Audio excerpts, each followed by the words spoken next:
Special thanks to our wonderful sponsor, Meritas Bott and Associates, for all things financial planning and estate planning so that you can leave the kind of legacy you would like to leave. Thanks again, Meritas, and thank you to your fabulous team.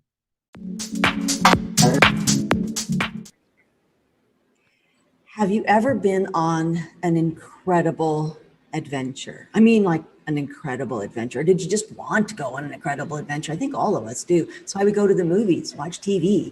Well, today we're going to meet a real life adventurer who's also a really, really accomplished corporate speaker, consultant, and has lots of leadership experience in big corporations. She's spoken to Fortune 100 companies, and she's worked with companies like, she's had Allstate she's worked with, Collins Aerospace, Centene Corporation, Mortensen, and a little tiny company called Facebook.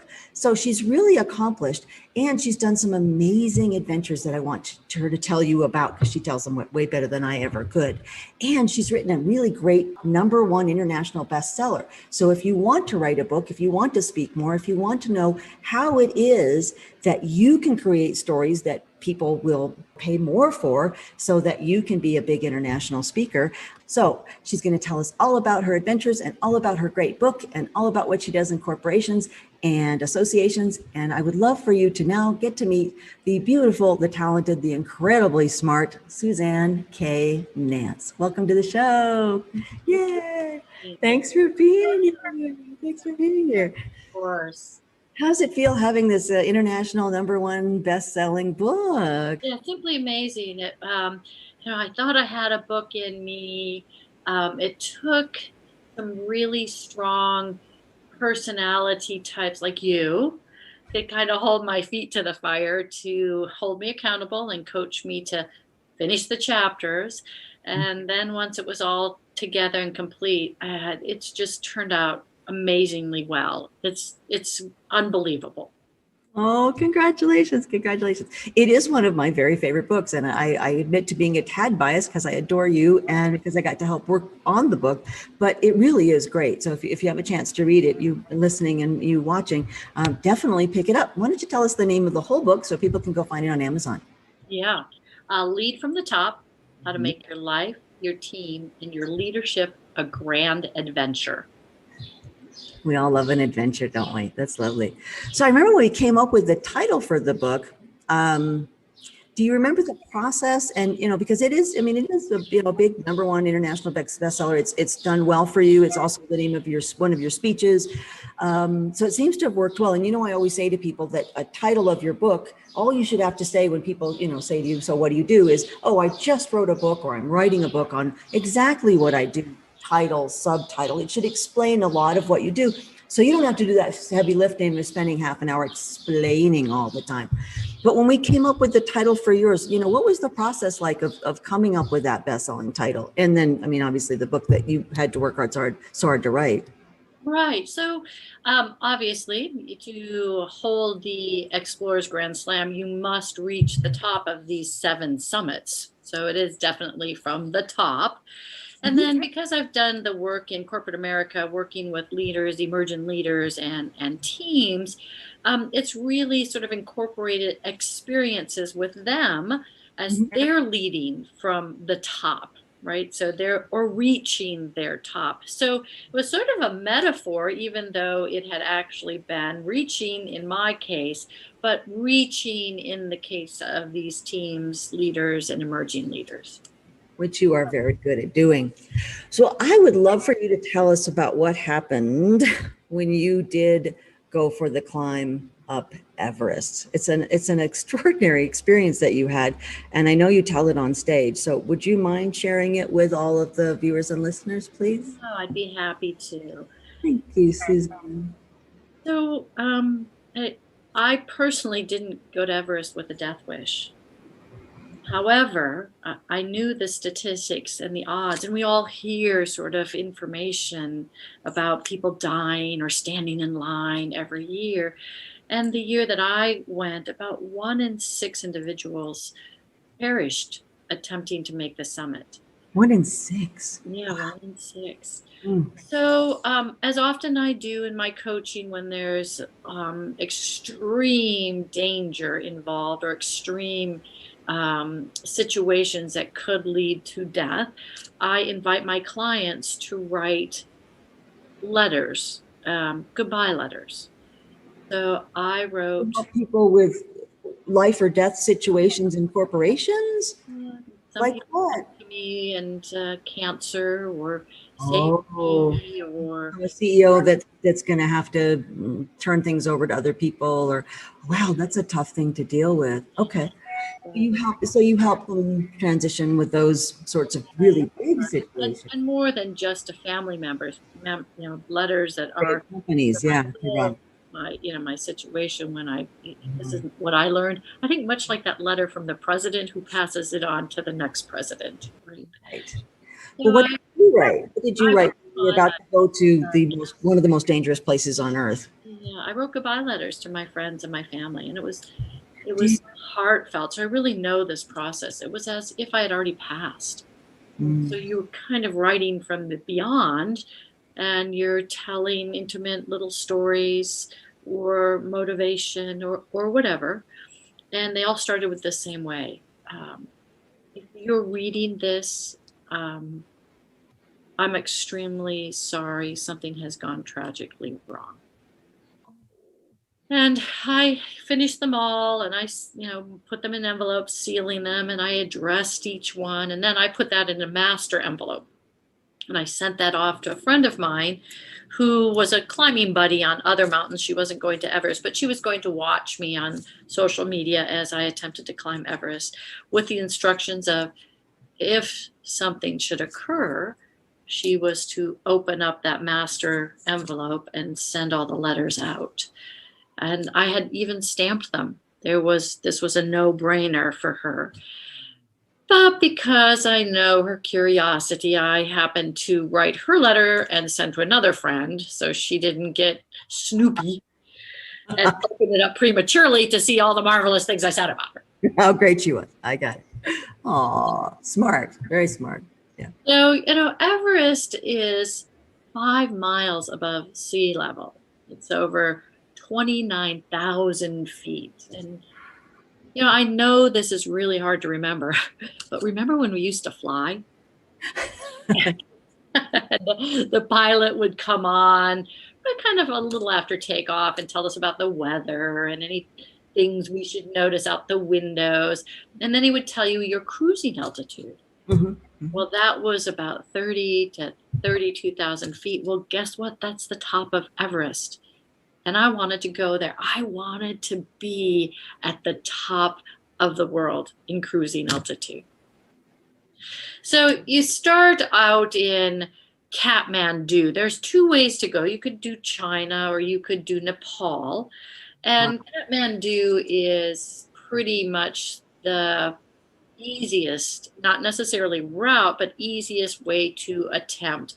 It requires more passes to go in through China. Sometimes they will close the border, and then, of course, they don't give refunds. This kind of stuff happens. So I went into Nepal, which itself is a magical, mystical place. So Really? you want to climb Everest and you still wanted to adventure, go to Kathmandu.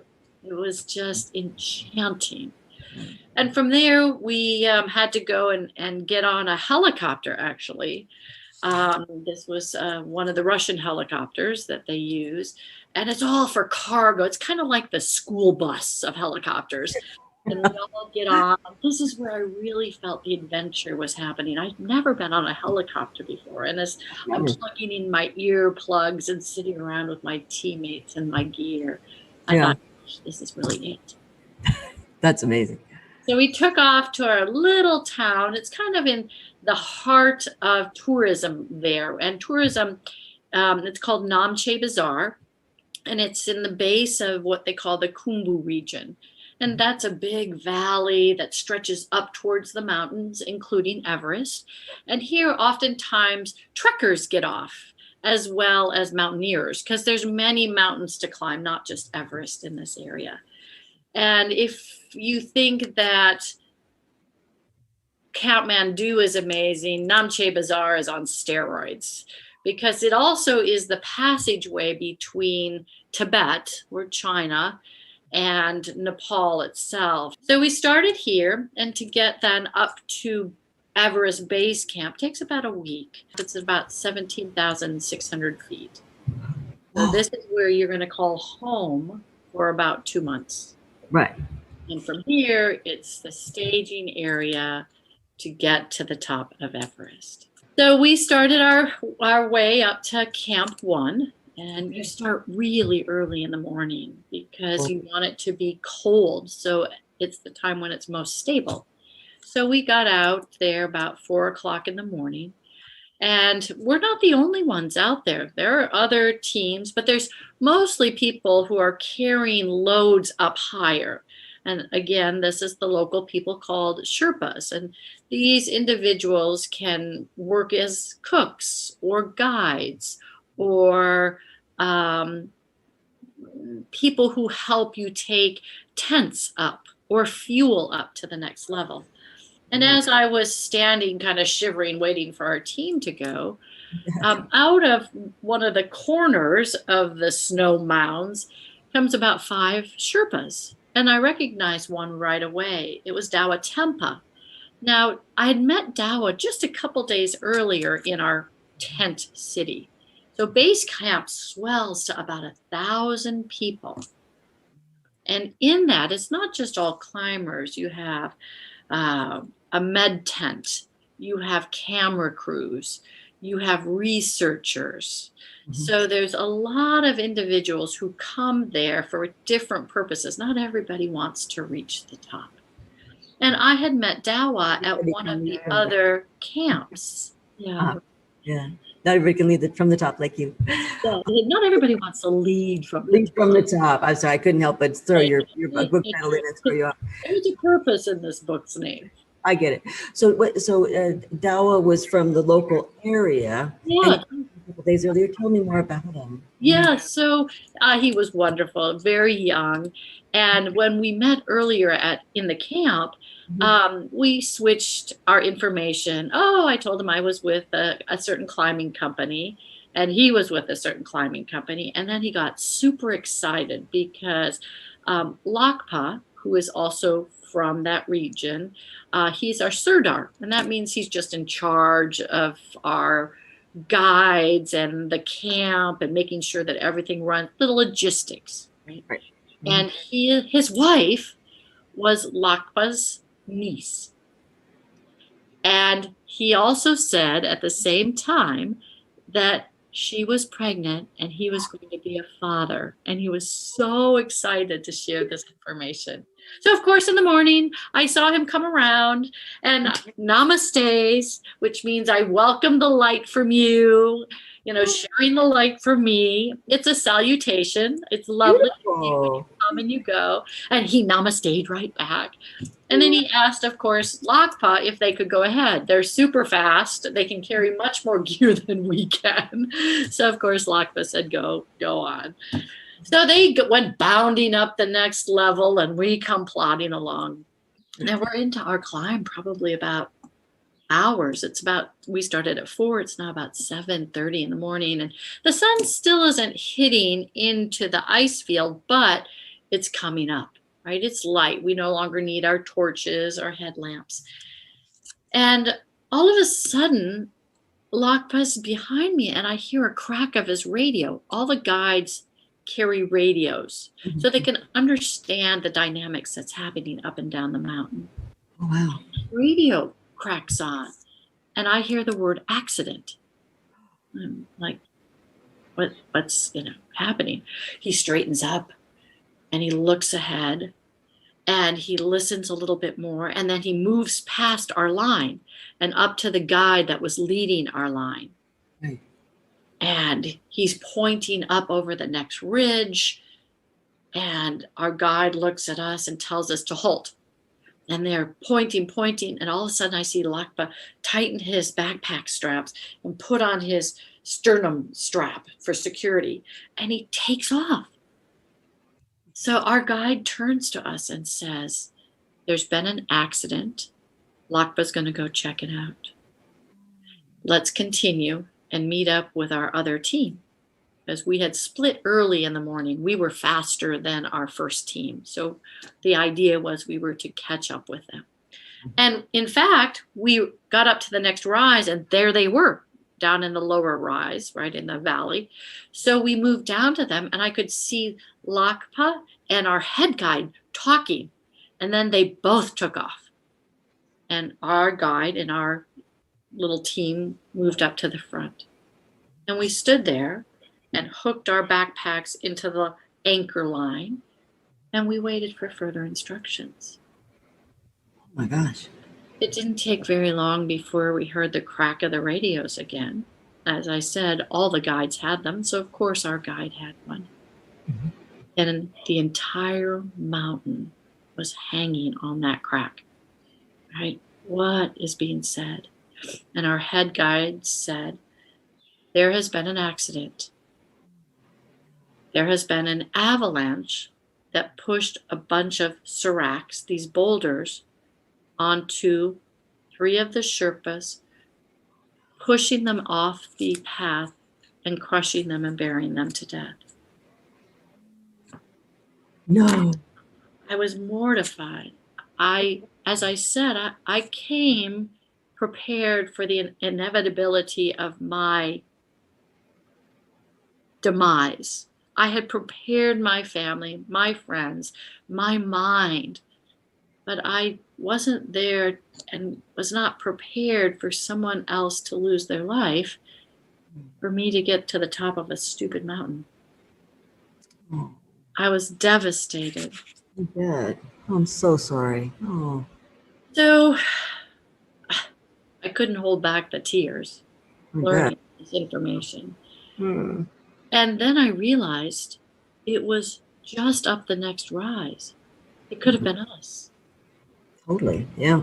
Right. It happened to be the group that had just passed us lower down the mountain, but it could have been us. So we waited to listen to more instructions. And there's a medic down in the lower camp, as I said, at base camp. And she asked what the status was of anybody else. And 3 were injured and they were making their way down. Well, not only do the injured come down, but all of the Sherpas who are servicing the mountain drop their loads and drain from the mountain. And this is so that they come down to pick auspicious days, better days to make the summit. It's a religious thing. They're Buddhists. So you can see them coming down the side of the mountain like ants because it's not a straight line. And they're so far up, they'd be small. Yeah, yeah. And they come down and they come past us. And those that I know closely, we embrace. And then I realized the last Sherpa had passed. And I didn't see Dawa. Oh, no. I had seen 3 other of the Sherpas who were in that group, but I did not see Dawa. Oh, I knew Dawa had passed. Oh. So I shared my feelings and my emotions with my entire team, and we agreed that it was probably best to dedicate our climb to Dawa and his family. Mm-hmm. Mm-hmm. I had reservations about making the next level, but my team finally convinced me that it was the best thing to get to that acclimatization. And if I wanted to go home after that, that was up to me. But my team relied on me. It was important for us all to get to the next level and we could regroup and rethink. So talk about a tragedy to have to overcome and instantly take stock of. Mm-hmm. So we got up to the next level. We spent our night of acclimatization. And then it's time really to go back and recalibrate our next, push up the summit, et cetera, et cetera. So I had been into this quite a long time now, probably a month and a half, and you climb up a certain way and you regroup, you acclimatize. And now it was time for us to go all the way down to a little village to sort of rest for about a week before you made the final push to the summit. And this happens with everybody. It's hard to live at 17,600 feet and above and your body function. So right before the last summit, everybody drops far down so that you can breathe big air, what I like to say, but you can also eat and it metabolizes because your digestive system doesn't work so well at high altitude. So we moved down, and unfortunately, I realized I was catching a cold. My nose was stuffy, and No. so I pulled into this little village, and I realized that this cold wasn't your average cold. I couldn't breathe, I couldn't talk, and my nose was running. Talk about COVID, right? Right. It wasn't COVID, thank goodness, but Yeah, this was. yeah. This It was felt like it. yeah. Oh, terrible, terrible. Oh. And so I isolated myself and I counted the days. Well, how long does it take a virus to pass? And just about the time of summiting, this virus would be ending. So hopefully, I'm thinking it doesn't get any worse, and I'm going to march on. So, I do the best that I can, taking care of myself, and upward we go to base camp. Now, the next push is to the top. There's no stopping.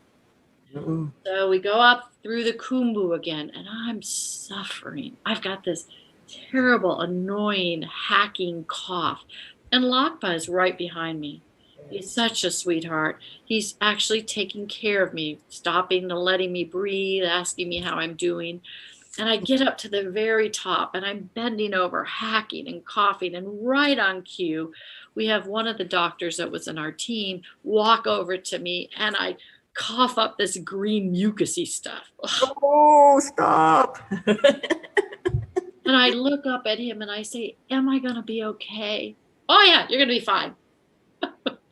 Later, afterwards, much afterwards, he would tell me, I was so worried about you. I didn't think you were going to make it, but I didn't want to tell you. He's a smart enough doctor to know you don't tell anybody that.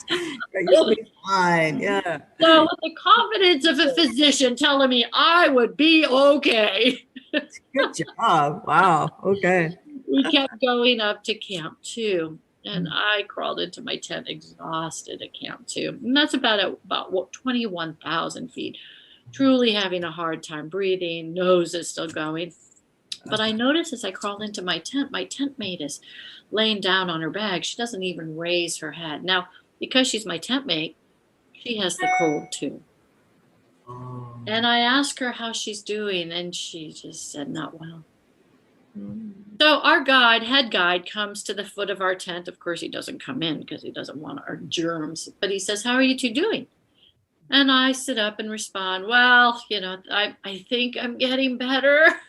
I'm counting the days, right? I think I'm getting better. And my tent mate says, I don't know. He said, well, the window of opportunity for weather looks pretty good. We might be able to stay here another day. How would you feel if we did? Because weather affects summiting the top of the mountain, right? So if the weather is bad, you want to stay low until it increases. But they have weather guides in 3 places in the world checking our weather on the top of Everest. Okay. So we have a window of about 4 days. Now you only get about 3 days up there. Why? Because of the lack of oxygen. You have to carry your own oxygen. And I'll talk a little bit more about that. But because of the window, we had maybe another day to stay at this camp. But it all depends about other teams moving. Remember I told you they have radios? They all check in with each other to figure out who's moving when and where.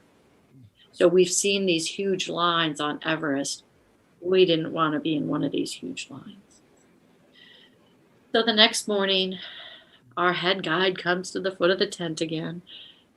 Well, we're going to go today. And my tent mate is very quiet. I'm grumbling, looking for my socks, right? They're someplace in the sleeping bag. And she says, I'm going down. Oh no. There's there's no convincing, trying to convince somebody not to move because we don't know how she's feeling. We can't save her if something tragically goes wrong. Now she has to take a Sherpa with her to go down. This is company policy. You have to have somebody guiding you. What if she got lost? What if she collapsed? What, so something happened. So you have to have somebody take you down with her. So we're short somebody right away. So we decide that we're going to get ready, get out the door, and head up towards Camp 3.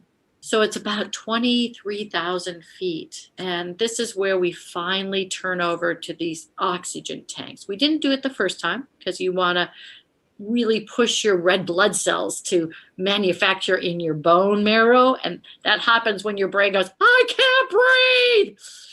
Sounds awful. But It is. the second time around, you actually get oxygen. So the next morning we get up and our head guide comes out and he says, hey, you guys got to get going. We're down a Sherpa. We got to haul all these tents and stuff and get them ahead of us up to Camp 4 at over 26,000 feet. So this is the death zone. Your body it's no matter what, it starts to deteriorate here. So we get out at 8 o'clock to start, organizing so we can head out by 9. And I step outside. It's super cold outside. And the moment I step outside, my goggles ice up on the inside. So they look foggy, but it's ice. And I think I blew a gasket. I'm like, oh, I must have brought a bad pair with me. So about this time, Lakpa, my hero, is walking by and he asks what's going on. And I say, hey, I've got ice buildup on the inside. He goes, well, take them off. I didn't think this would be a good idea.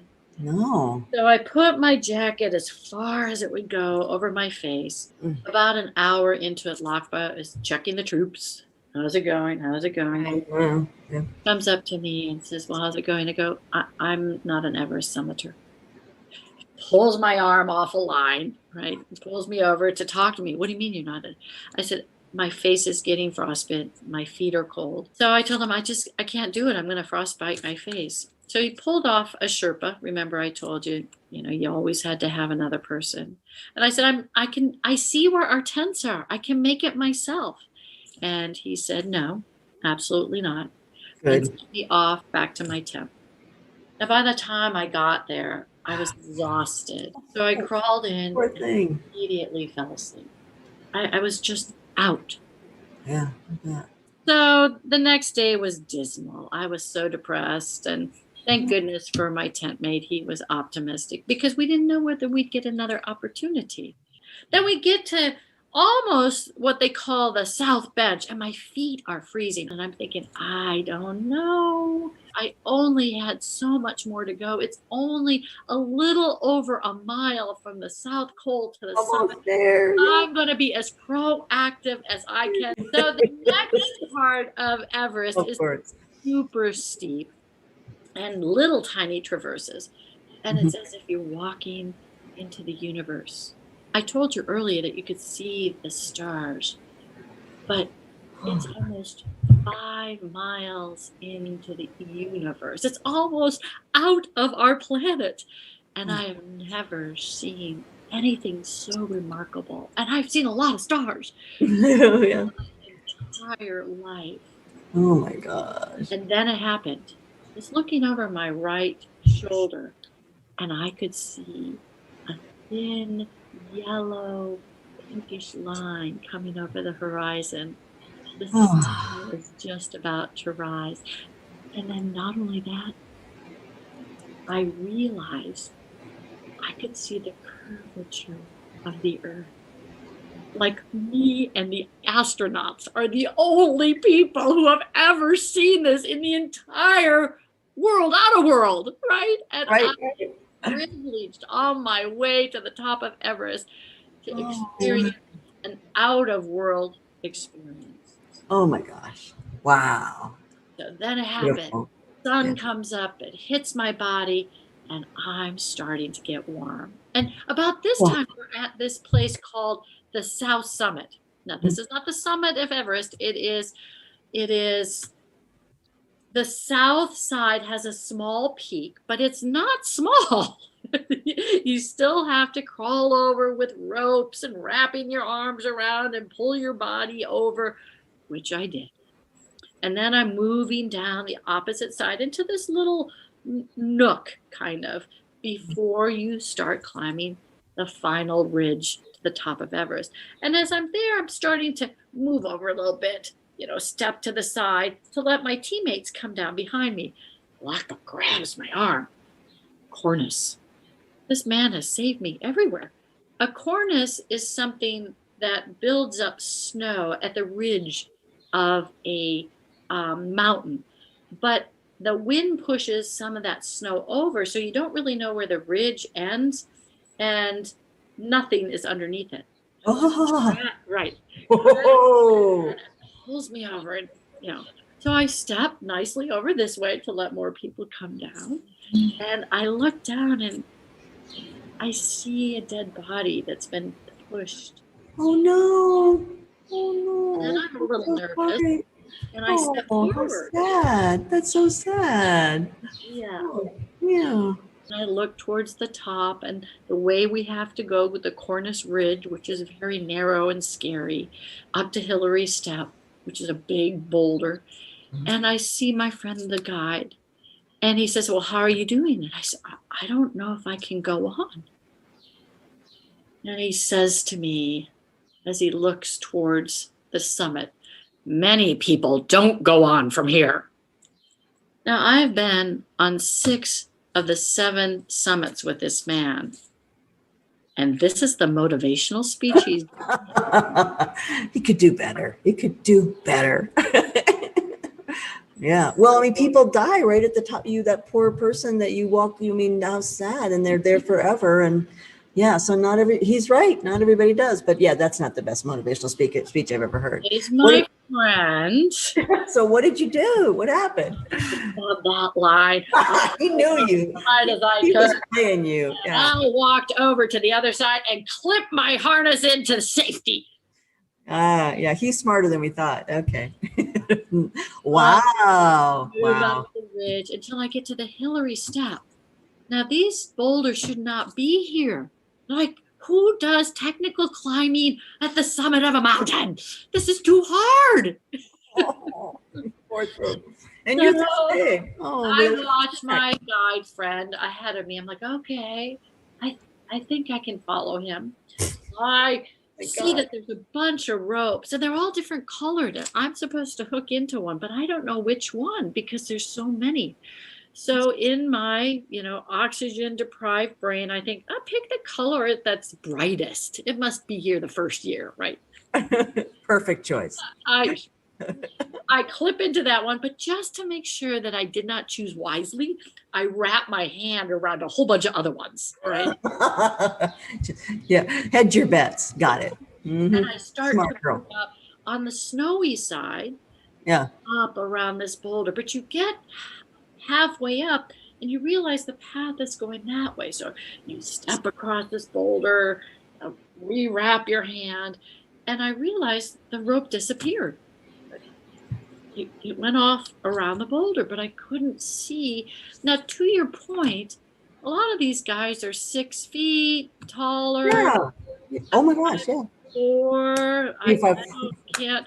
I take my foot and sort of move it around this boulder, kind of touching to see where the path was. So I'm straddled around this boulder. Nice look, yeah. And I managed to make it. And I finally reached the top of Everest. And it was the most beautiful thing I've ever seen. Blue sky everywhere. There's not a cloud in the sky. It was so clear. I swear to God, I could see my house. Okay. Maybe not Chicago. That clear, right? But clear. Clear. Oh. And I did say a namaste right there and then to our wonderful Sherpa Dawa Tempa. Yeah. I'm so sorry. That's lovely. Yeah. Good for, yeah, you honor him. You honor him. Yeah. He would be proud of you. Yeah, as we all are. So, I once I reached there, I realized that this is something that I can share with others. I'm standing on the top of the world. I'm leading from the top. Other people want to do the same thing. It's not an easy path. There's going to be some traversing, Yeah. meandering back and forth. There might be some obstacles along the way. There might be a blessing that you need to say. Yeah. There might be some really tragic event that seems insurmountable. But in the end, it's important to reach for that impossible. And in corporate America, that's what I helped others do. I helped guide them to get to the top of whatever they needed. Not everybody wants to climb the physical Everest, but many, many people have a proverbial Everest. Don't we all? Absolutely. And that's where you come in. Yeah. Right, right. Mm-hmm. So Yeah. I'm Wow. here to help people do the impossible. What what do you think people need to know about building a story if they have had an adventure, or if they maybe were successful at something in corporate America or in their own business, or whatever, or something like an Everest story? What do they need to know as they build theirs? Obviously, yours has been quite successful. What do they need to know? Yeah. So, I think that you really helped ask some really poignant questions. Like, who is your audience for this? If you just want a bunch of mountain guides to read this, keep in all those details and even more. Right? Right. When you're standing on stage, tell them about every clamp and every clamp, whatever it is. Yeah. Go for it. Yeah. But it really is juxtaposition with my work in corporate America. So some of the things that were so near and dear to me and funny or emotional, or they ended up on the editor's cutting floor, because they more leadership, more team dynamics need to really be paralleled to a lot of the things in here. So know your audience. That's a great point. Was an important thing that really I took home.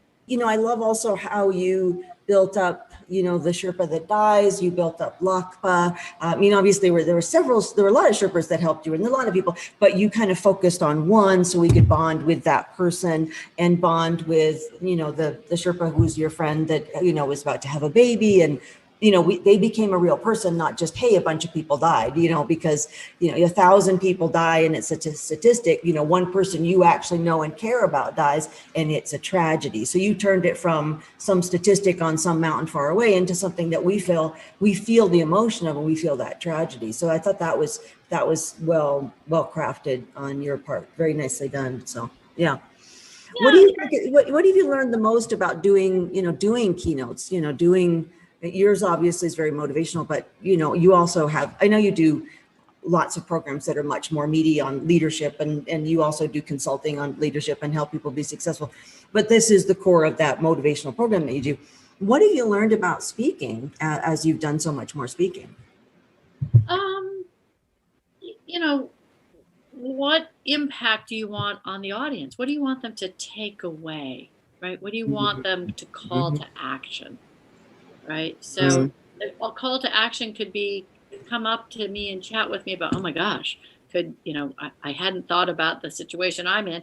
Or it could be the call to action that, like, I got it. I'm going to do it, because a lot of times leaders are like that. Be bold, be brief, be gone, so something as simple as a keynote can call a lot of people to action in their own right. Right. What is your, and I love when you say, what is your Everest? You know what that is. Write it down right now, or turn to a partner and tell them the Everest you've always wanted to climb, if you're comfortable with that, obviously. And getting them to, acknowledge or find it within themselves so that they can go on to their next big journey, goal, and adventure. And I think a lot of people just don't stop for long enough to think about what it is that they really want to accomplish. What is that big goal, or they're afraid to declare it. And you have this magical ability to get a leader to say, I want the #1 team in this company, or I want, I want to move up to, COO someday, or and I think that we have to have goals or life becomes a bit dull. And then there's an adventure of whatever that is, whether it's in corporate America or being an entrepreneur or climbing Mount Everest, which I seriously never, it sounds cold. No. It sounds very, very frightening. And the fact that you did it is so amazing. What would be your number one secret to writing a terrific book for people who have not done that yet or want to write another book maybe? Good question. Thank you. Excellent question. Thank you. Thank you. A couple things.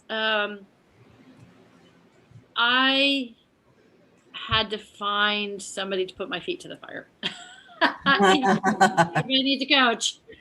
Everybody needs a coach. Yeah, I've got one too. So yeah, no, it's super important. Yeah. Well, I think, yeah, you chunk it down, it's that right. dream with a date on it rather than is a goal rather than just a dream. Like climbing Everest, right? And then, right, you have to chunk it down into pieces and then actually do it. Yeah. And I think that's another thing. So Everest is one step at a time. And so right. The book. If many people have, I have a book in me, but they don't sit down and actually chunk out a piece of time, or I'm going to do this every Sunday, or that was a real gift for me. I sat down every Saturday and Sunday and said, okay, 2.5 hours, right? Now, sometimes it's a little longer, never shorter. And I didn't necessarily write the whole time. I had to go back and relive some of the facts. Like, okay. Right. It's important. Yeah. Right. There was fact finding. It was even in fiction, there's fact finding. So if you have a fiction, right. So well, and all those details you have all your colleagues that your doctor buddy in England that you can call and say and you did, was this 4 days or was this a week? So you can be reasonably accurate. It's okay to change facts if it helps the story along, especially on stage when you've got 30, 45 an hour, amount of time. But you don't want to change the facts that are going to make it totally inaccurate, or you don't want to change facts that just glorify you. And then I was president, like, no. Or change facts that are going to be, make somebody look bad, and then no one under the bus. Throw no one under the bus, right? Yeah, and then and then the doctor went and robbed a bank, and we don't want to do that. And if it's not in the service of the highest good of everybody in the audience, and also if it doesn't serve what I call it, as your super objective, which is your overall objective of what's in it for the audience. So as long as it does all of those things, and you can change a few facts to shorten it up, especially when you're on stage and you just don't have all day to talk about your cold or whatever other facts no one really wants to hear about. But aside from that, it is okay to, say it was sunny or when it wasn't, or say it was raining when it wasn't. If you want to create a certain mood, those things are okay to do because you don't have all day to get through those. So you have more time in a book though, and you were able to sort of expand more in the book and tell some of the other stories. Ski or Die, one of my favorite stories that if you have not read Suzanne's book yet, I highly recommend you skip to that part immediately because it's very funny and very good. And the duct tape section, also one of my key favorites.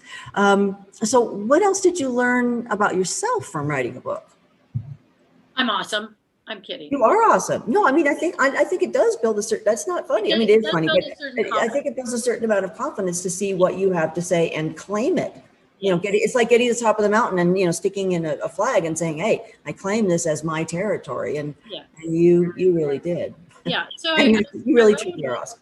Right. So I wrote it and, in the editing process, I probably had to read it 5 times. And every time I read it out loud. That I could hear the words and that's clever.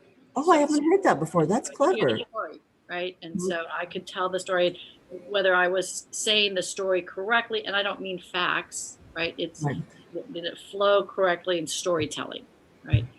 So at the end, the last time I read it, I'm like, it's good. It's good. So, I had many people along the way sharing that it was, oh, nice, great, funny, whatever. But that last read was the thing that said, yeah, I just produced a book and it was good. I might be humble and not say great, but it was good. Right. And so great. Yeah. I learned I can write a book. And a good one, and a good one. But people don't realize how much work that goes into it. And again, that's 5 times. And I love that technique of reading it out loud, because being a speaker, you'd be able to hear if it flows or doesn't flow. One of the techniques I have some people do who don't like physically writing, I happen to be one of those people, is, put on a half-day seminar and just let people ask a bunch of questions, tell all sorts of stories, record the thing with one of those little digital recorders, or get somebody to video it or whatever, and then transcribe it. And you have half of a book. Or just, get onto Zoom, hit record, and record for 15 minutes a day. I mean, if you need to set yourself a timer for really short spans, if you're just totally ADD, and I've got clients like that, which is great. Nothing wrong with that. It's wonderful. But, that means you need little short chunks, do 15 minutes a day, 5 days a week or whatever, where you just get on Zoom and you talk about a topic that is important to your audience, or that you talk about on stage, or that everybody asks you about in your coaching, your consulting, your training, or whatever you do. And just each piece can be transcribed, and then you can look back through it and see, okay, what doesn't make as much sense when you're reading as when you're hearing it. So there's 1,000 ways to get a book done. Everything from get a ghostwriter who will pull it out of you, and I've got one particular great guy, but other great people, if you just don't have time and you hate the process, all the way to sitting down and writing a couple of hours every Saturday, or Saturday and Sunday, again, I have some people that literally set a timer 15 or 20 minutes every day, and then when it dings, they're allowed to stop. So you have to try different things until you find out what is the easiest way to get the intellectual property that is in your head out. And I get people also that have problems because they're very situational. Like if I ask you, how I've got a leader and, their whole team is, fighting with each other and in silos, you immediately would have 14 ways to solve that, because you're you and you've dealt with that so many times. But if I say to you, what's a great leadership strategy, you might go blank. And a lot of people who are situationally oriented like that have to actually get somebody to interview them, which I often end up doing with clients, and ask them all those kinds of questions, so that that content that's in there buried can come out and be useful. And you're not just getting the surface stuff you want to talk about of, well, Wayne Dyer said this, and Jim Rohn was really good about that, and Patricia Fripp's really great saying this. It's like, you don't want to be all your mentors. You like, what do you have to say, and what's unique to you? And I think you were very good, not just at having a fantastic story, but about categorizing the different things that you do in your consulting and in your training and in your speaking, full day programs on actual leadership, skills. You are good at finding ways to capture that intellectual property and that situational knowledge, which most people have a lot of trouble with. So I think that you got very good at that quite quickly. What do you think about that? Yeah, I think it helped to put out, it helped in structuring the chapters to represent some of the situations in my corporate experience. And yes, they tell that leadership story or the team dynamic story. So yes, I think that writing the book in the method that I did versus just a memoir, right? Oh yeah, right. Which doesn't, it would be great. I mean, it was great to read. We all love those parts of the book, but you're more than that. You also are this great leadership, speaker, coach, consultant. And we want, and again, that's something I say to people who are speakers or about to write a book as well, is don't leave a big part of yourself out of your own book. Don't just write, you've done so many things. You've climbed Mount Everest and Kilimanjaro and all these other amazing things.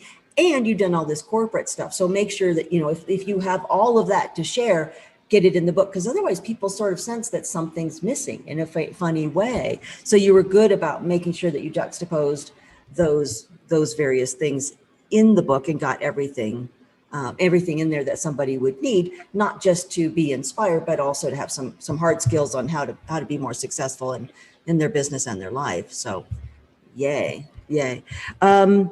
Tell me a little bit about the best advice you would have for an up-and-coming leader. Plan. Yeah, I think that's true. A lot of people don't. Very important. It took me probably 20 years to get good at it. Execute. Better. Yeah. Execute well. Yeah. So Mhm. a lot of times, I mean, just to your point, there are many, I think the majority of people have some goal and then don't capitalize on it. They don't move on True. to the next level. They don't move on. And it's not necessarily confidence. It is, what is that next thing? That's the plan. How do we get there? Let's make a plan. Mhm. Prepare.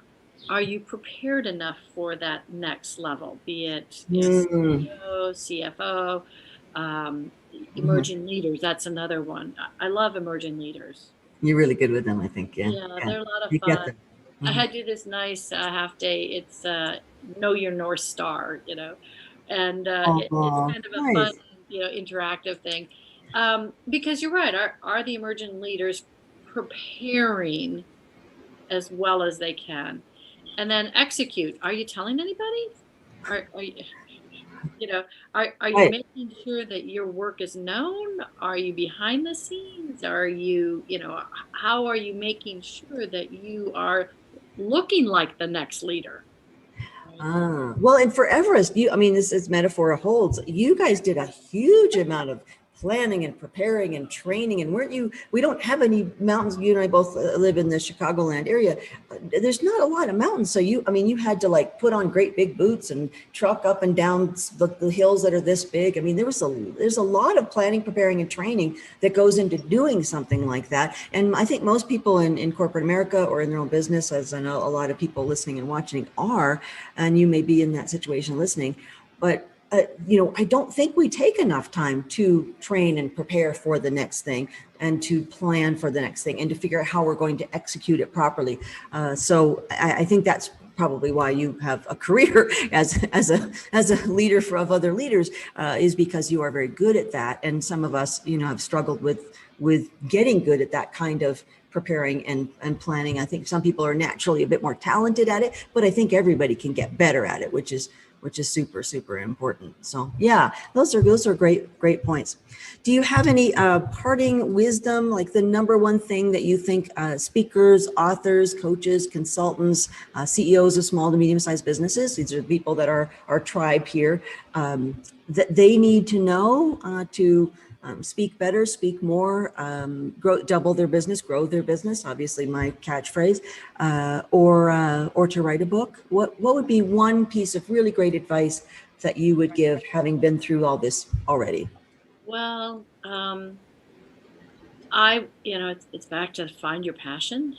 So Yeah, that's great. Yeah. passionate about what you're doing, where you're going, or what you want to achieve, there might be a good chance that it's not going to come true. So, Exactly. and I Exactly. think for me anyway, there was passion in my goals, there was passion in my corporate. I love doing the stuff I do. I Yeah. love having other people succeed. I succeed in that, right? So there's just that overwhelming euphoria for me. The tears well up. Oh, right. Yeah. Yes. I know what you So mean. there has to be something about your devotion and dedication and passion about what you're doing. And if not, maybe you should dig a little deeper. Great point. Yeah, great point. No, great point. Yeah. I mean, if you're not passionate about it, why do it? It doesn't make any sense. And it does get tough. I mean, like, going over ice falls and ice boulders and swirling snow and all that. That will happen as a writer. There were times when I would have conversations and you're like, is this going to be any good? Is anybody going to read this? Yeah, it ends up being right. It ends up being a #1 international bestseller in multiple countries. And there are moments of doubt. There are moments of fear. There are moments where you don't want to write anymore and you're sick to death of your own material. You don't want to look at it for the fourth, fifth, and sixth time. And it takes way longer than anybody thinks. And that's sometimes a good thing because you have time to really keep looking at it. But yeah, it is some of these things, developing a speech that people really want to watch and that they feel they get so much value for the audience and for the company or association that they want to pay you handsomely for, developing a book that is a bestseller, but also is really good quality. Those are things that are fraught with challenges, just like you faced on all the various mountains that you you climbed and skiing to the poles as well, since I know you are, you have a world record, the first woman to do the Explorers Grand Slam, correct? Which is all the different summits and the two poles. So yeah, I think, you know, I think there are a lot of similarities of what we go through when we take on any big goal, especially as a speaker, author, coach, consultant. Growing your business is not always easy. But again, if you have the passion to do it, you put one foot in front of the other, you chunk it down into smaller pieces, and you keep that purpose and passion at the forefront, then you're able to do what you have been able to do. And I'm so proud of you and so excited for you and so glad to see your business growth and your personal growth. And I'm in love with that book. I think it's fantastic. Lead from the Top, if you have not bought it yet. And we all love seeing you speak. So thank you so much for being on today and for enlightening us and sharing that fabulous story with us, and how you were able to not just accomplish that, but also how you've accomplished the other things that go along with it, with the fabulous career that you have built for yourself. So always an honor to see you and spend time with you. And thank you, Suzanne, for all your wisdom. Namaste. Thanks so much. Namaste. Namaste, sweetheart. Namaste.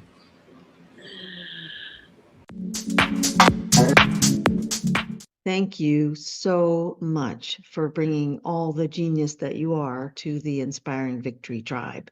We all really, really appreciate it. And I really need your help as well. We need you to like and share and subscribe, and just help us build and grow this amazing community that you are a part of and that we're so lucky to have you as a member of. If you know somebody brilliant, if you know somebody fascinating, if you know somebody inspiring, please share it out with them and help us grow this amazing community so that we can help others the way that you help others every single day. So thank you for being a part of the Inspiring Victory Tribe. And again, all the best to you as you double your business, double your impact, and change the world.